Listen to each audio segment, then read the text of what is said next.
switching over now to another big subject. And I see you taking a big gulp there of your water, which is what I want to talk about, because not all water is the same. Hydration is incredibly important, especially for optimal performance. You talk about, and you say an optimal hydration strategy should include water, but with salt and glycine. Can you talk about that?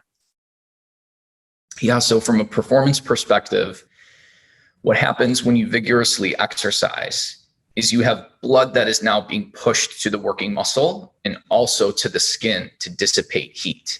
So from a relative volume perspective, you have a huge drop in blood volume feeding the heart because it's going to skin and it's going to working muscle. So of course, we're a closed system. You still have 5 liters of blood. The problem is it's all being shifted now away from the heart, and that leads to a dramatic drop in performance. So you can see a reduction in blood volume of 8 to 10% within just 5 minutes of vigorous exercise. And actually, studies have shown that this is the primary reason why you have an inhibition in performance, is due to that 8 to 10% drop in blood volume.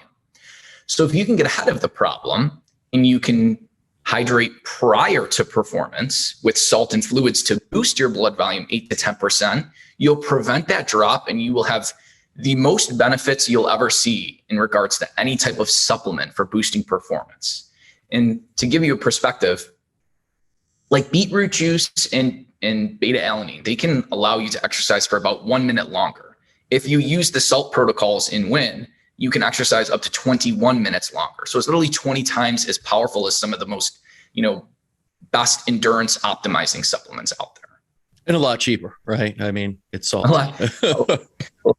Exactly. And so what's really cool, how this works and how people should think about this is, it's like you're filling up your fuel tank in the car so that you can perform better, but it's also filling up your coolant because we use fluid to cool the body off.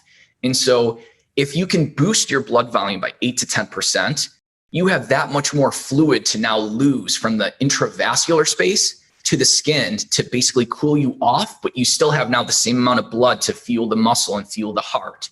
And so when you start thinking about your system as a fuel tank and a cooling tank, you want to boost and you want to hydrate before exercise. And the key why you want to do this prior is when you start vigorously exercising, there's a huge drop in gastric emptying. In other words, like fluid will just sit in the stomach. And so you can actually inhibit performance if you drink too much water when you're vigorously exercising. And a ton of even experts get this completely wrong.